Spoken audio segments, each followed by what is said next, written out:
사람이 살면서 자신의 뇌의 한 몇 프로나 사용하면서 살아갈까요? 그에 대해서 다양한 의견들이 있지만 우리가 일반적으로 알기로는 아무리 뇌를 많이 사용한다 하더라도 한 10% 정도도 쓰지 못한다라고 알고 있습니다. 아인슈타인과 같은 천재도 자기 뇌의 한 10%밖에 사용하지 못했다는 이야기를 우리는 이미 들어왔죠. 하지만 요즘 뇌과학자들 사이에서는 인간의 뇌의 거의 모든 부분을 사람은 활용하면서 살아간다는 것을 정설로 받아들이고 있다고 합니다. 물론 하는 일이나 종류에 따라서 활용되는 뇌의 부분은 다르긴 하지만 다양한 상황에서 인간의 뇌는 계속해서 사용되어지고 있다는 것이 일반적인 이론입니다. 미국 인디애나주 주립대학의 레이첼 브리만 박사와 또 아론 캐롤 박사는 사람은 심지어 걷거나 음악을 들을 때 등 아주 단순한 일을 할 때조차도 자신의 뇌의 대부분을 사용한다라는 연구 결과를 내놓았습니다. 이처럼 사람이 뇌의 10%만 쓰는 게 아니라 뇌의 영역을 다 활용하지만 동시에 100%를 동시에 사용하는 것은 아니라라는 말로 우리는 이해할 수가 있는 것이죠. 그렇다면 인간의 뇌 사용량이 10%밖에 되지 않는다라는 말은 어디서 나온 걸까요? 이것은 1907년 심리학자인 윌리엄 제임스가 한 말 때문이라고 하는데요. 그는 이런 말을 했습니다. 인간은 주어진 정신적, 신체적 역량의 극히 일부분만을 활용하고 있다. 사실 여기서 그가 하고 싶은 말은 우리의 뇌가 가지고 있는 가능성은 무궁무진한데 그 중에 극히 일부분만을 활용하고 있다라는 뜻입니다. 이것은 뇌의 사용량에 대한 문제가 아니라 뇌의 능력에 대한 내용이었던 것이죠. 쉽게 말해서 어떤 사람이 뇌 전체를 사용할 수는 있어도 그 뇌가 해내는 역량은 그 가능성에 비해서 극히 부분적이라는 뜻입니다. 예를 들어 어떤 사람이 두 팔을 사용해서 한 10kg 정도밖에 들지 못하지만 반면에 운동을 많이 한 사람은 두 팔로 100kg를 번쩍 들어 올리는 것을 우리는 봅니다. 이처럼 뇌도 사용하지 않으면 그 뇌가 할 수 있는 일들이 점점 줄어들지만 자꾸 개발하면 현재 뇌가 가지고 있는 그 능력의 수십 배, 수백 배의 결과를 얻을 수 있다는 뜻이죠. 그렇다면 뇌의 능력을 개발하는 가장 좋은 방법은 무엇일까요? 가장 대표적인 것 중에 하나가 바로 상상력입니다. 사람들이 생각하지 못했던 것들을 생각해내고 보지 못한 것들을 만들어낼 수 있는 상상력. 그것이 우리의 뇌의 능력을 향상시키는데 아주 중요한 요소 중에 하나라는 것이죠. 저는 이 글을 읽으면서 우리의 신앙에 대해서 생각해 보게 되었습니다. 우리가 믿는 하나님의 능력에는 제한이 없죠. 그런데 우리의 삶에 미치는 하나님의 능력이 극히 미미한 이유는 뭘까요? 그것은 아마도 그 능력을 활용하지 않기 때문은 아닐까 하는 생각을 해보게 됩니다. 마치 우리가 똑같은 양의 뇌를 가지고 있다 할지라도 그것을 적극적으로 활용한 사람과 활용하지 않은 사람의 차이가 엄청난 것처럼 우리의 신앙생활도 마찬가지죠. 그래서 오늘은 우리의 영적인 힘을 키울 수 있는 방법에 대해서 말씀을 드리려고 합니다. 이름하여 믿음의 상상력에 대한 이야기인 것입니다. 성경은 믿음에 대해서 이렇게 정의합니다. 히브리서 11장 1절부터 있는 말씀인데요. 믿음은 바라는 것들의 실상이요 보이지 않는 것들의 증거니 선진들은 이로써 증거를 얻었느니라. 이 믿음이라는 것은 간절히 바라지만 아직 이루어지지 않은 것을 직접 볼 수 있는 눈이요. 또 아직 보이지 않지만 곧 우리 눈앞에 펼쳐질 것을 확신할 수 있는 증거다라고 성경은 이야기를 합니다. 이게 무슨 말인가 하면 아직 눈에는 보이지 않았지만 하나님께서 그 일을 이루실 것이라고 미리 바라볼 수 있는 그 눈, 그게 바로 믿음이라는 것이죠. 저는 이것을 개인적으로 믿음의 상상력이라고 부르고 싶습니다. 믿음의 상상력. 사실 믿음은 상상력입니다.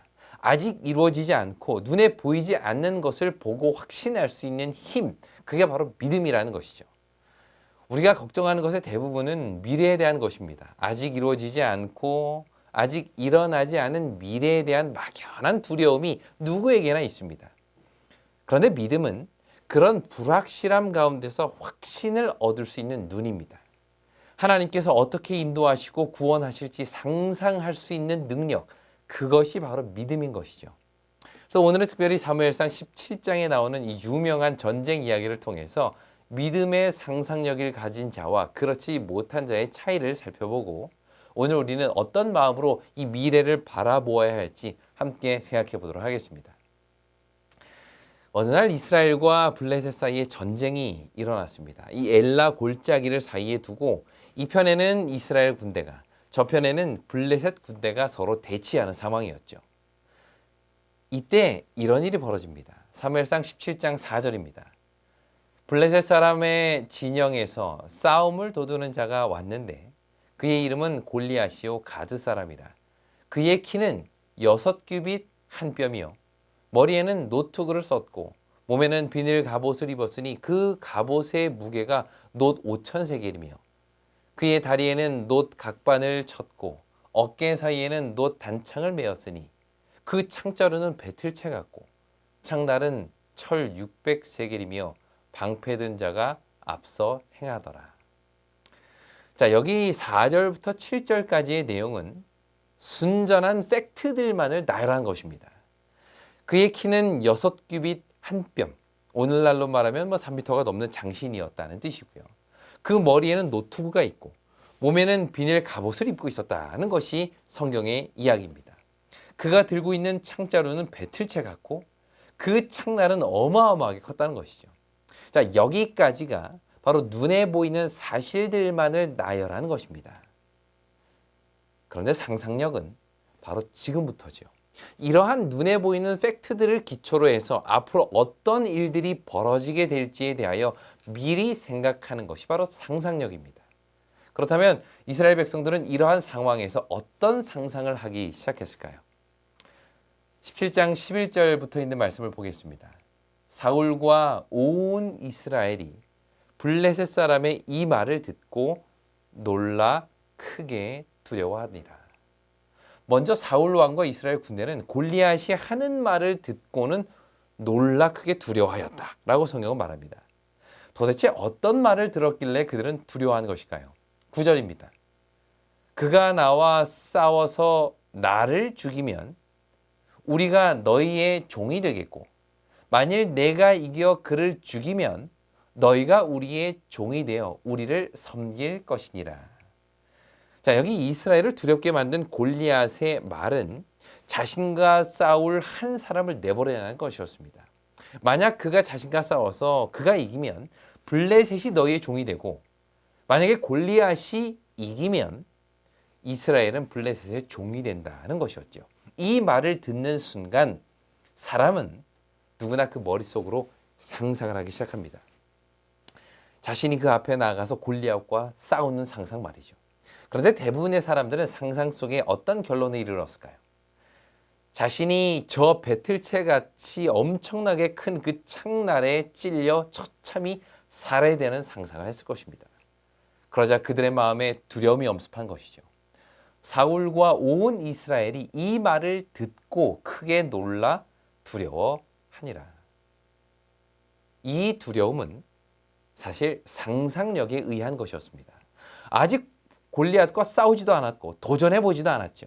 그럼에도 불구하고 그들이 미리 두려워했던 이유는 골리앗의 말을 딱 듣는 순간 상상 속에 패배하는 상상을 했기 때문입니다.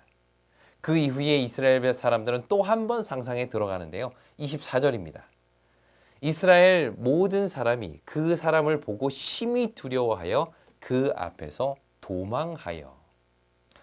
조금 전에는 골리앗의 말을 듣고 두려워했는데 이번에는 그 사람을 보고 심히 두려워하여 다 도망갔다라고 성경은 이야기를 합니다.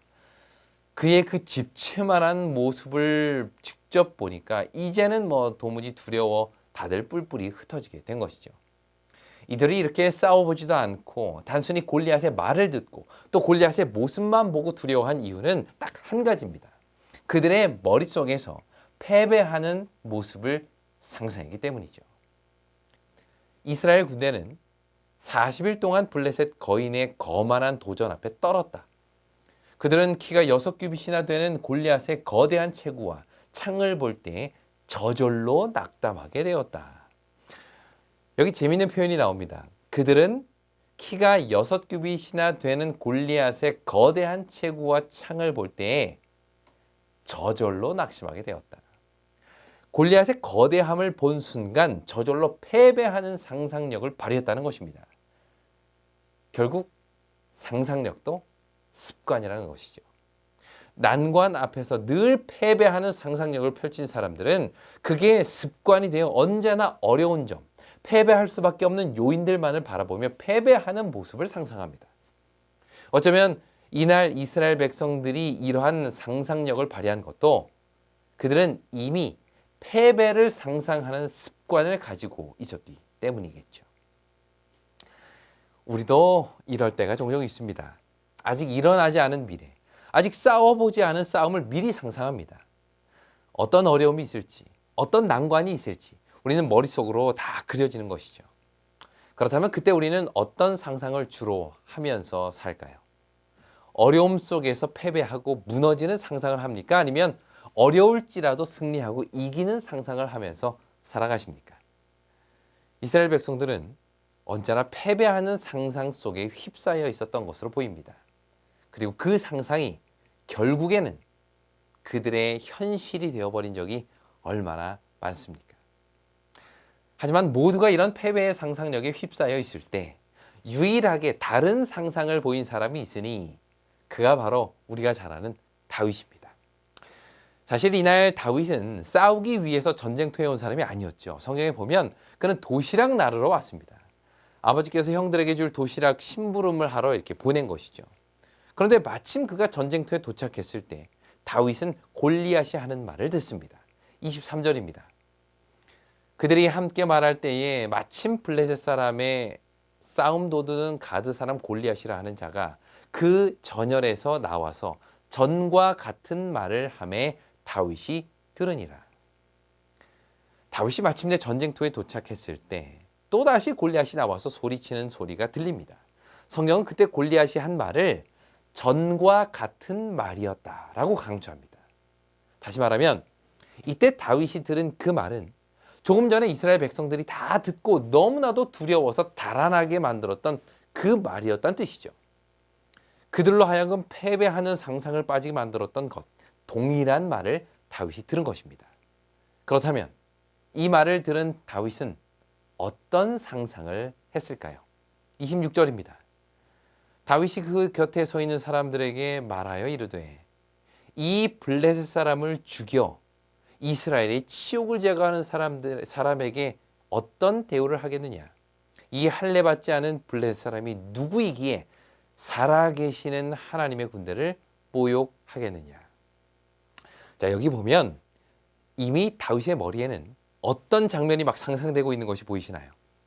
이 블레셋 사람을 죽여 이스라엘의 치욕을 제거하는 상상이 다윗의 머리에 빠르게 일어나고 있음을 우리는 보게 됩니다. 이 할례 받지 않는 블레셋 사람이 여호와 하나님의 군대를 모욕하는 것을 그는 참을 수 없었던 것이죠. 왜냐하면 지금이라도 당장 나가서 그와 싸우면 승리할 것이 불보듯 뻔한 일이라고 생각했기 때문입니다. 이처럼 다윗은 상상력 자체가 달랐습니다. 모두가 우린 죽었어, 우린 패배할 거야, 야 우리는 들짐승의 밥이 될 거야 라며 패배하는 상상력을 발휘하고 있을 때 다윗은 유일하게 승리하는 상상을 한 사람입니다.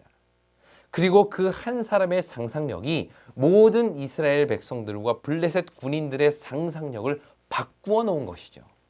이것이 하나님께 붙들린 상상력을 가진 한 사람의 힘인 것입니다. 이렇게 이스라엘 백성들과 대화를 나눈 다윗은 곧바로 사울에게로 인도됩니다. 왜냐하면 모두가 패배를 상상하고 있을 때 유일하게 승리를 상상한 사람이기 때문이죠. 자, 이제 다윗은 자리를 옮겨 사울 앞에 서게 됩니다. 그런데 이때 다윗과 사울의 대화를 가만히 보면 그들이 상상하는 전쟁의 결과가 얼마나 달랐는지를 분명히 보게 됩니다. 먼저 사울 앞에 선 다윗이 이렇게 이야기를 합니다. 32절. 다윗이 사울에게 말하되 그로 말미암아 사람이 낙담하지 말 것이라. 주의 종이 가서 저 블레셋 사람과 싸우리이다 하니. 야, 완전 상황이 반대입니다. 보통은 한 나라의 왕이 낙담된 백성들에게 위로와 격려의 말을 해야 되는데 이건 오히려 어린아이가 왕에게 나와서 낙담하지 마십시오.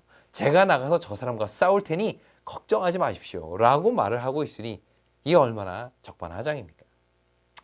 하지만 이 말을 들은 사울의 입에는 이런 말이 나옵니다. 33절.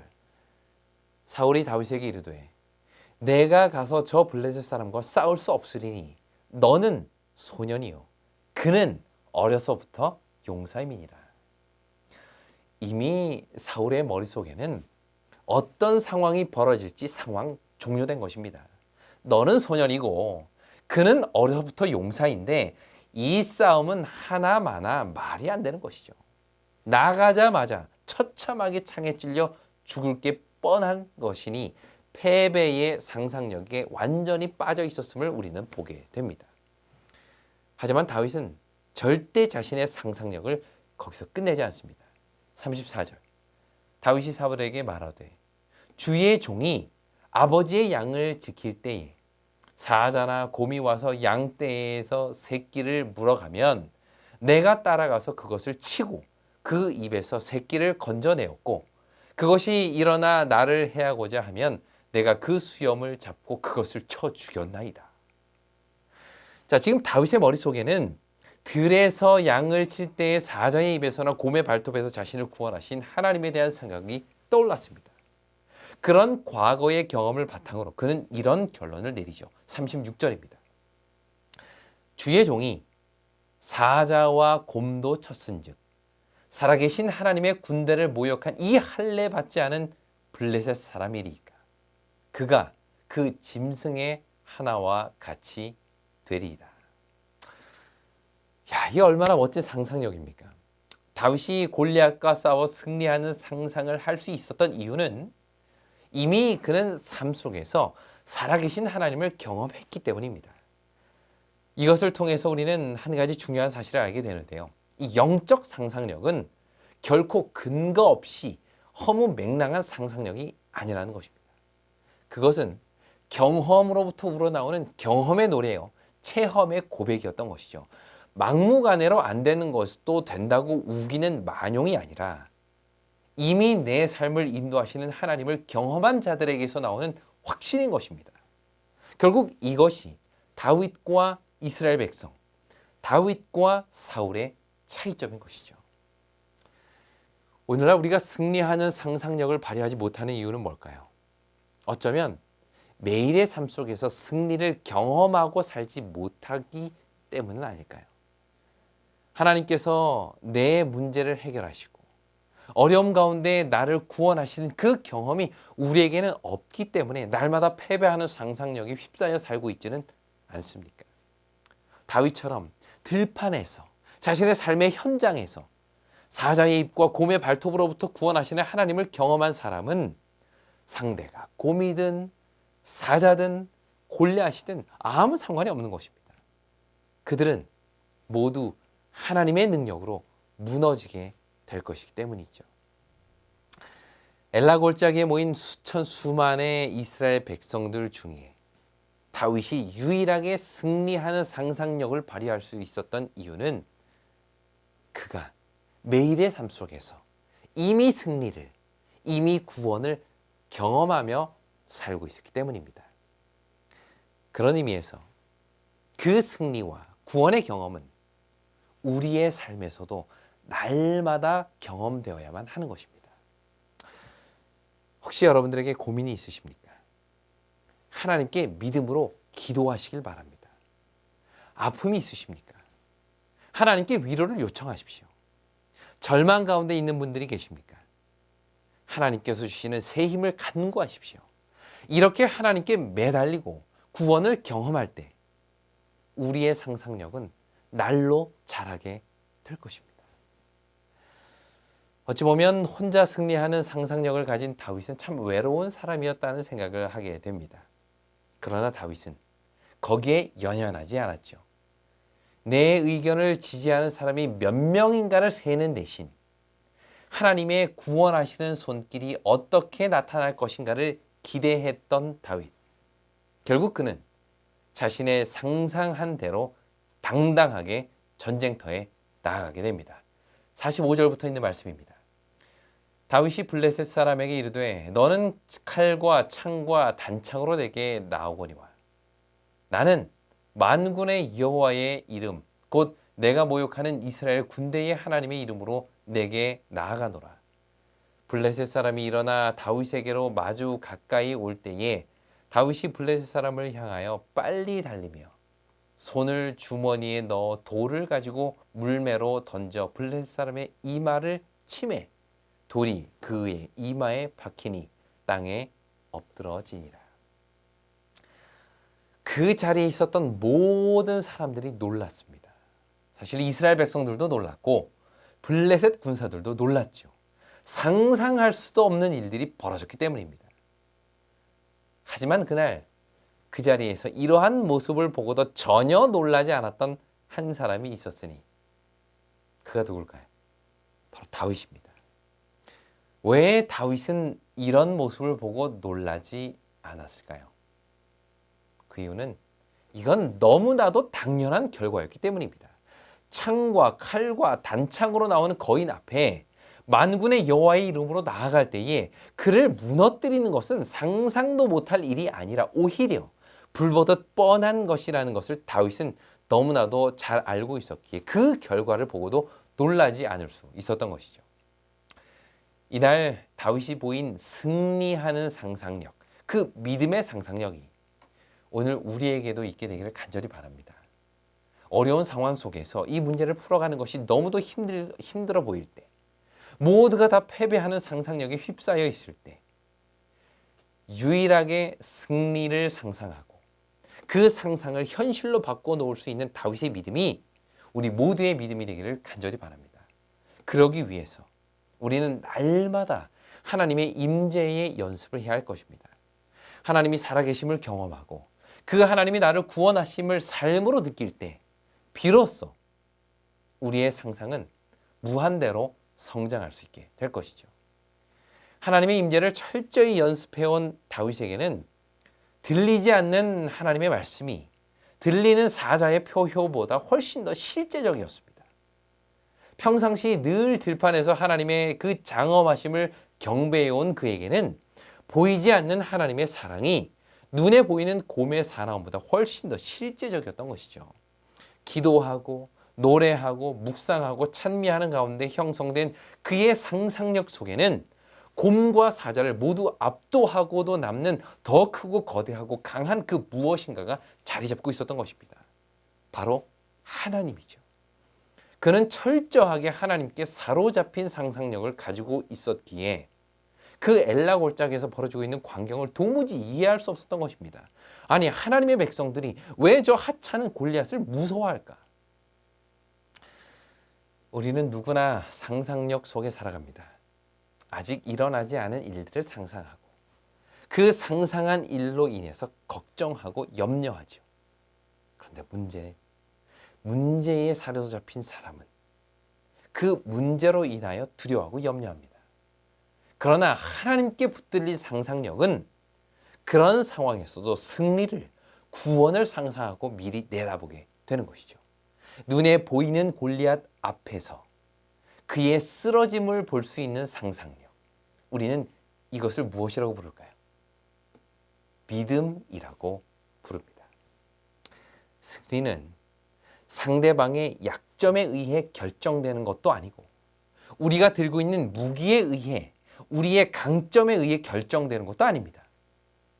다윗의 손에 들린 돌멩이, 그것은 어디든 널려 있는 것이었고 아무도 무기라고조차 생각할 수 없는 것이었죠. 그러나 이 작은 돌멩이가 하나님께 붙들린 상상력을 가진 다윗의 손에 주어졌을 때에는 누구도 상상할 수 없었던 그 일을 해내고 마는 것입니다. 이것이 믿음입니다. 이것이 믿음인 것이죠.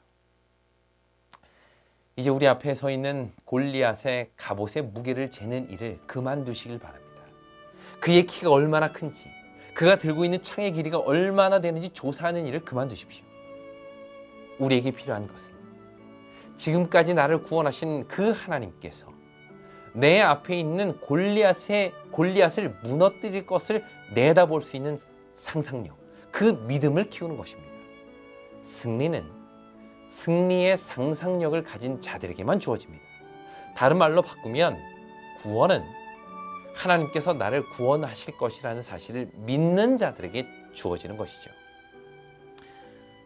우리의 뇌는 사용하면 할수록 더 많은 일을 해낼 수 있는 능력을 가지고 있습니다. 마찬가지로 우리의 상상력도 사용하면 사용할수록 더 큰 승리를 경험하게 될 것입니다. 승리를 상상하십시오. 하나님의 능력으로 이루어질 그 멋진 미래를 기대하십시오. 그리고 믿음으로 나아가시길 바랍니다. 하나님께서 그 일을 이루실 것입니다. 하나님께서 하신다는 것이죠. 우리 모두가 그런 의미에서 언제나 하나님으로 더불어 승리하는 상상력을 가지고 그 승리하는 상상력을 가짐으로 인하여 날마다 자신뿐만 아니라 우리 주변에 있는 많은 사람들에게 그 놀라운 승리의 역사를 보여주는 21세기의 다윗이 되기를 간절히 바라면서 오늘 말씀을 마치겠습니다. 진리횃불 웹사이트에는 이 시대를 위한 하나님의 말씀이 준비되어 있습니다. 다음과 같은 성경 연구 자료를 통해서 하나님을 더 깊이 만나게 되길 간절히 바랍니다.